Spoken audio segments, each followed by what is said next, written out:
sesuatu yang diletakkan oleh orang yang sholat di hadapannya untuk menghalangi yang berlalu di depannya. Itulah sutra. Jadi misalnya kita sholat nggak ada tempat nih Pak, jadi di belakang, memang harus belakang, maka letakkanlah peci kita atau sesuatu benda. Jadi artinya tidak mudah orang melewatinya. Nah, Bapak Ibu yang dirahmati Allah, bagaimana cara kita kalau ada orang yang lewat di depan kita sementara kita sedang sholat? Maka kata Rasul begini, ini hadis sahih Muslim. Banyak kali Bapak Ibu hadisnya ini. Di antaranya sahih Muslim. Haddatsana Yahya bin Yahya, telah menceritakan kepada kami Yahya bin Yahya qala, dia berkata, qara'tu ala Malik, telah membacakan kepadaku oleh Malik, an Zaid bin Aslam, dari Zaid bin Aslam, an Abdurrahman bin Abi Sa'id, dari Abdurrahman bin Abi Sa'id, an Abi Sa'id al-Khudri, dari Abi Sa'id al-Khudri, anna Rasulullah sallallahu sallam, bahwasanya Rasulullah sallam qala, dia berkata, idza kana ahadukum yusalli, bila salah seorang kamu salat, fala yada' ahadan yamurru baina yadayh, maka jangan dia membiarkan orang lewat di depannya. Gak boleh. Jangan bilang wal yadra' mastata'a, maka dia dan hendaklah dia menahan semampunya. Fa in aba, jika dia melawan, fal yuqatilhu, bunuh dia. Fa inna ma huwa syaitan, sungguhnya dia itu syaitan. Nah, apakah membunuh maknanya orang lewat kita halangi, dia melawan langsung kita ambil pisau kita tikam dia? Ya, enggak gitu Bapak Ibu ya. Jadi Bapak Ibu yang dirahmati Allah, makna membunuh di situ adalah Bapak Ibu, ini dikatakan oleh Imam Asy-Syafi'i, Bapak Ibu ya. Kata Syafi'i, maksud membunuh menolak dengan kuat. Jadi dia lewat Bapak Ibu, kita nih sholat Bapak Ibu, lewat di hadapan kita, gini kan aja. Masih lewat, halangi lagi. Masih lewat, tolak dengan kuat.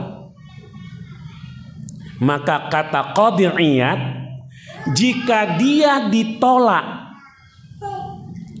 kemudian cedera dia, yang menolak tidak dikenakan sanksi hukum pidana qisas. Kalau di negeri kita Bapak Ibu, bagaimana kalau ada orang kita tolak, cedera dia, wah kita dilaporkan Pak. Masa orang sholat menganiaya orang, padahal yang salah kan dia.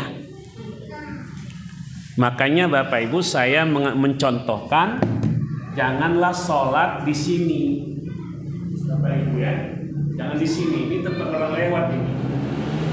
Sholatlah di tempat yang sudah ada di tempat katakan dinding itu. Jadi kalau dia lewat di sini atau di sini minimal. Ini kita udah kasih sutra, garis ini pun udah bisa sutra Bapak Ibu. Ya, jadi gini. Masih lewat ya. Nah, ini Bapak Ibu tentang sutra. Ya. Kemudian kata Ibnu Hajar Al-Asqalani, jumhur ulama berkata, apabila seseorang berlalu dia tidak menolaknya, maka tidak boleh menarik orang itu karena akan membawa berulang kali dia berlalu. Jadi ada orang lewat Pak, kita nggak tahan dia, kita biarkan dia lewat. Jangan ditarik, berarti 2 kali lewat dia. Ya, ini dia lewat, kita tarik gini, 2 kali lewat nggak boleh. Biarkan aja dia lewat. berlalu. Nah Bapak Ibu yang dirahmati Allah, dalam permasalahan hukumnya di antara ulama berbeda pandangan Bapak Ibu. Imam Syafi'i dan kalangan Imam Malik berkata sutra itu hukumnya sunat secara mutlak. Kata Malikiyah dan Hanafiyah mustahab, hanya dikhawatirkan ada yang lewat. Imam Hanabila dari kelompok Hanabila berkata sutra hukumnya sunat bagi imam dan munfarid sholat sendirian. Jadi Bapak Ibu ini yang mengatakan sunat. Nah kemudian Bapak sekalian, Ibnu Hajar Al-Asqalani mengatakan ila ghairi sutra qala Syafi'i, tanpa menghadap sutra dikatakan oleh Syafi'i. Jadi boleh tanpa ada sutra, maksudnya secara khusus, tanpa sutra secara khusus. Nah Syekh Utsaimin berkata, Bapak Ibu, sutra sesungguhnya hanya penyempurna sholat, jadi tidak mempengaruhi kesahan sholat. Dan nanti kata Ibnu Qudamah bahwasanya sholat di rumah hendaklah berjalan menuju sutra. Di sini yang banyak salah faham, karena dibilang berjalan menuju sutra, di depan dia ini nggak ada orang lagi, sedang sholat dia berjalan ke depan Pak, sedang sholat. Jadi gini Bapak Ibu, lihat sini tadinya sholat nih, sini sholat ini, sini. Tadi di sini, karena di sini nggak ada orang, sudah orang udah pada keluar, dia maju, sedang sholat. Ini keliru.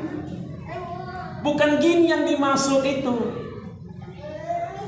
Nah ini, ya, kan ada yang berjalan sedang sholat Pak. Ini salah memahamkan sutra. Mesti menghadap dinding sama dia. Enggak. Garis, makanya garis ini pun sudah menjadi sutra. Untuk itu kita yang sudah sholat ya tunggulah sejenak. Apalagi Jumat Bapak Ibu ya. Kalau Bapak Ibu nggak Jumat, kalau kami yang kaum pria, kadang-kadang Pak Elo ditengok lewatinya orang sholat, ya Allah ini orang nggak ngerti ilmu dalam beribadah serasa ini ya. Gitu Bapak Ibu. Kalau rame tunggulah mbok ya, sabar. Apalagi kalau ada orang sholat di belakang kita, dia menganggap kita sutranya, gak usah bergerak dulu, sebentar aja duduk, biarkan dia sholat dulu. Kita tengok dia sholat, biarlah dulu sebentar. Bapak Ibu, saya beberapa hari yang lalu pernah marah Bapak Ibu di salah satu masjid. Oh ya, di Tanjung Pura Langkat, maghrib itu Bapak Ibu. Jadi saya belakang lah duduk, kira-kira gitulah. Jadi sebelah saya ada yang sholat, edisi yang ini udah siap, lewat nih orang sholat. Saya bilang, tunggu kenapa Pak? Saya bilang, spontan Bapak Ibu tuh kalimat saya keluar. Tunggu Pak, saya bilang gitu. Kalimat saya itu kelompok spontan Bapak Ibu. Terserahlah kok tersinggung dia. Kenapa Bapak Ibu? Ini namanya nggak ada etika. Ya. Nggak ada etika. Nah makanya, nah Bapak Ibu persoalan lewat. Tapi Bapak Ibu jangan tolak anak Bapak, anak Ibu umur 3 tahun dia nggak ngerti. Bapak tolak pula. Kan? Karena saya bilang kadang lewat tolak. Lewat umur segini ditolak si Sukri anaknya. Bocor kepala geboh juga awak kan? Bukan gitu maksudnya, bukan. Kalau untuk anak-anak ya kita kan maklum lah Bapak Ibu ya. Namanya anak-anak. Rasul kayak mana Bapak Ibu? Dipanjat cucunya lagi nih lehernya ini kan, sehingga dia lama sujud itu. Nah itu. Sekarang gini, kita batal. Posisi kita di tengah nih Pak.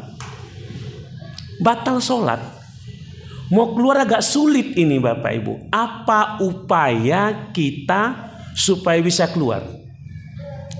maka ambillah garis lurus dan badan kita miring gini. Jadi ambil celah-celah badan kita gini, sampai kita bisa keluar. Itu kalau kita kondisi memang batal. Kalau imam kan bisa keluar, ada tempat keluar imam biasanya. Makanya itulah gunanya ada ruangan imam bisa keluar untuk bisa beruduk kalau imam. Tapi kalau makmum posisi di tengah, nggak bisa ya, ambil garis lurus. Ini Bapak Ibu persoalan penggunaan sutroh itu. Lantas Bapak Ibu, nah ini dia. Ibnu Qudamah berkata, disunahkan bagi orang sholat untuk menghadap sutroh jika sholat di masjid di rumah. Di masjid di rumah, ia mengarah ke dinding atau ia berjalan menuju sutroh. Kami tidak mengetahui ada persisian pendapat tentang disunahkannya hal ini. Imam Syafi'i berkata, disunahkan bagi orang yang sholat meletakkan sutroh di hadapannya agar menghalangi yang akan lewat dan agar pandangan tidak mengarah ke yang lain. Bagaimana Majelis Tarjih Muhammadiyah dengan fatwanya tentang sutroh? Majelis Tarjih dan Tajdid pimpinan pusat Muhammadiyah mengatakan sutroh itu hukumnya sunat, bukan wajib. Jadi di Muhammadiyah sudah ada penetapannya. Jadi sutra itu hukumnya sunat, bukan wajib.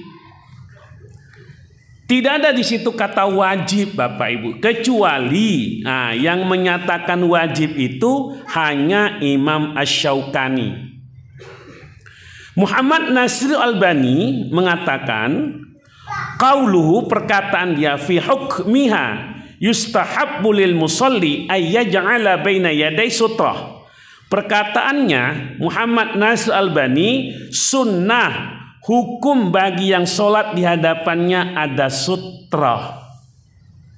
Jadi kalau Imam Syaukani fal yusalli ila sutrah, beliau menganggap itu perintahnya wajib, bukan sunat. Tapi yang ulama lain mengatakan perintahnya al aslu fil amri linadab, asal pada perintah menunjukkan kepada sunat. Bukan al aslu fil amri lil wujub, asal pada perintah menunjukkan wajib.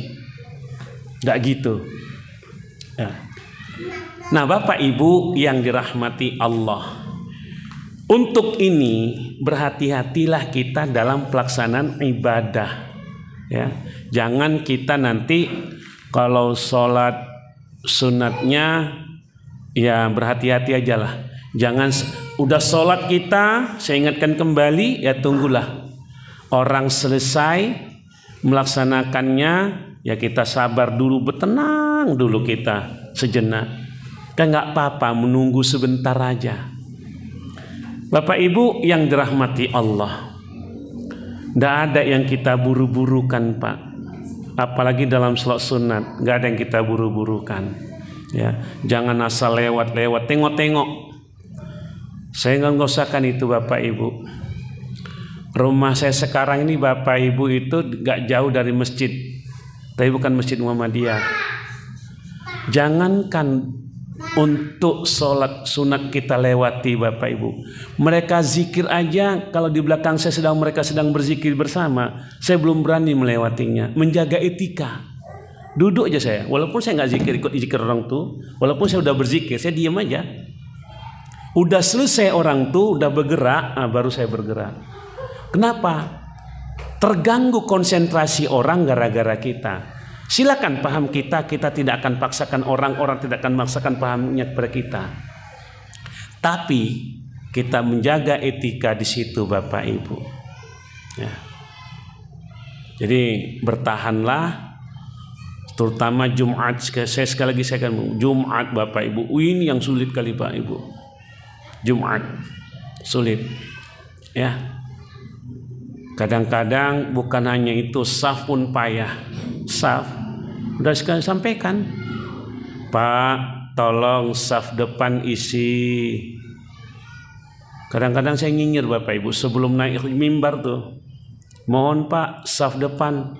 Entah apa duduk di belakang cari sandaran, entah apa. Ya.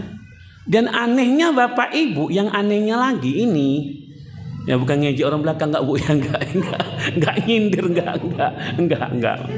Ya. Ini Jumat saya bilang bukan pengajian. Bapak Ibu ya. Nah, itu. Ya, jadi banyak Pak. Kalau celananya paten lah di atas mata kaki Pak. Ceritanya sunnah. Pengamalannya enggak. Jenggot kalah lah Pak. Segini ya kalah Bang Gali Pak. Tapi enggak sunnah juga. Ya, orang enggak berjenggot kafir. Yang enggak isbal neraka. Tapi duduk di belakang. Cerita sunnah namanya tuh. Kalau sama saya nggak laku sunnahnya tuh Pak. Kalau betul dia cita sunnah, datang duluan, duduk depan. Itu baru sunnah. Itu baru menerapkan sunnah, bukan duduk di belakang. Ya. Maka kata Rasul sebenarnya khairus sufufur rijal awaluha akhiruha syarruha. Saf laki-laki itu paling bagus di depan. Saf paling belakang kata Rasul, saf paling buruk, saf paling jelek. Ya. Kalau bahasanya Pak gimana ya? Orang belakang itu kalau bahasanya kayak timun bungkuk lah, datang nggak menambah, Pak masuk nggak menambah, keluar nggak mengurang. Kalau saf belakang tuh gitu Pak. Makanya dimotivasi Rasul tuh duduk di depan. Ya, di depan. Nanti orang khutbah dia tidur. Banyak tuh Pak. Dan pernah Bapak Ibu saya khutbah Jumat di Tanjung Rawa Bapak Ibu. Tanjung Rawa Jumat saya. Saya udah khutbah kedua itu.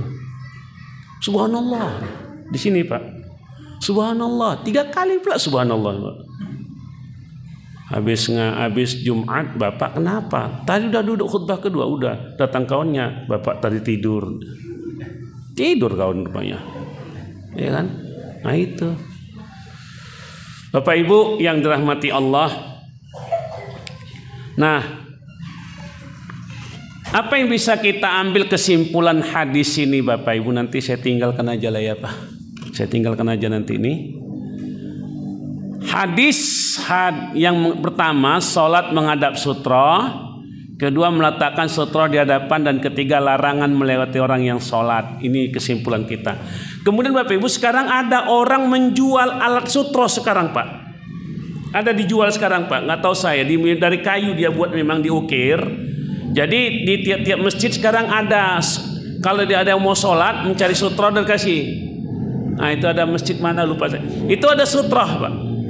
Kebetulan saya buka-buka media sosial, medsos, ada dijual orang sekarang alat sutroh itu. Nah itu sebenarnya nggak pala penting itu, ya. Yang penting sholat aja kita di depan, udah saya kira itu. Atau sholatlah. Kemudian bagi kita yang apa namanya akan berlalu ya tunggu dulu lah. Itu aja. Bapak Ibu yang dirahmati Allah, ada bagian kedua yang mau saya sampaikan Bapak Ibu. Saya mengingatkan kepada warga persyarikatan, kiranya tidak ikut-ikutan apa yang dibuat orang. Apa itu? Suka kali kalau ada teman sakit, ada yang wafat. Ini warga kita Bapak Ibu. Mari kita kirimkan surat Al-Fatihah. Bapak Ibu, masih ada Bapak Ibu. Saya nggak usah sebut nama siapa, nggak usah sebut namanya, nggak bagus. Tapi ada Bapak Ibu. Kalau di luar kalangan persyarikatan, silakan. Kita nggak masalah. Itu pemahaman mereka. Ini di dalam persyarikatan. Mari kita kirimkan surah Al-Fatihah untuk Poland. Kirimkan kemana? Pakai apa ngirimnya? Ya. Bapak Ibu, tidak perlu seperti itu.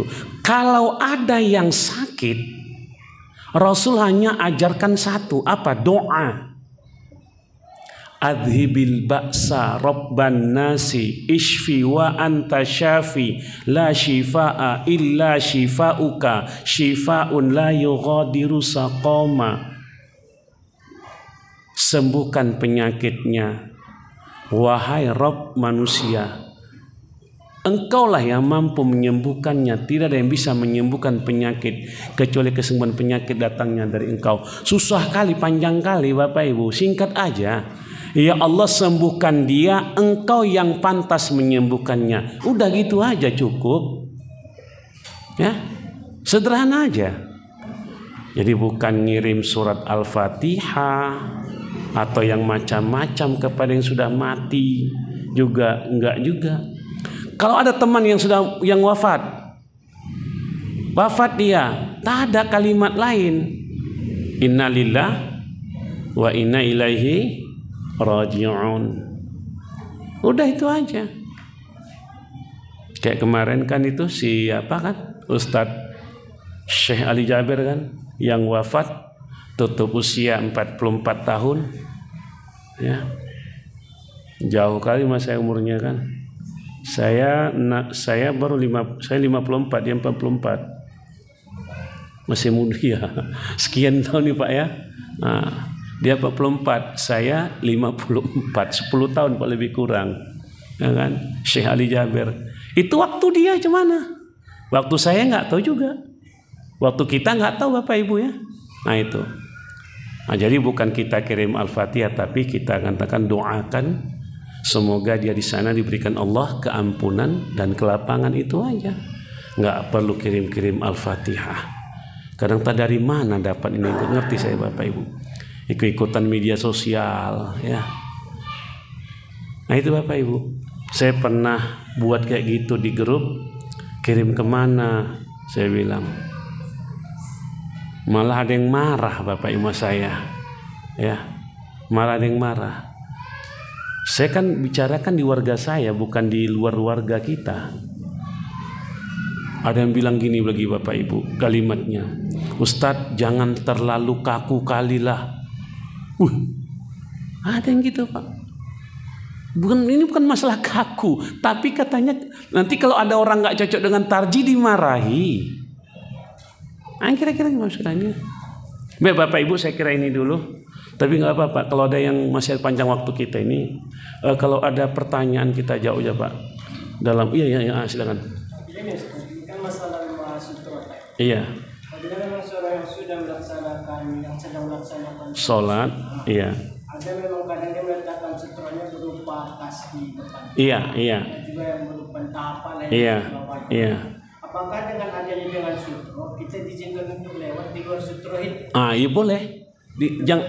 Sutra itu kan tempat sujud dia, kan itu batas sujud dia. Contoh gini lah ya, Ini saya taruh peci lah di sini sekarang. Gitu kan? Sekarang saya di sini. Ya. Di peci saya di sini. Saya sholat di sini nih. Dia lewat di sini, boleh. Tidak ada masalah. Nah itu kan tadi dari sini pun bisa sutra. Bisa, iya. Seandainya pun dia tak meletakkan sesuatu di situ, dia lewat di luar garis ini. Iya di sini, bisa. Asal dia jangan jalan di sini.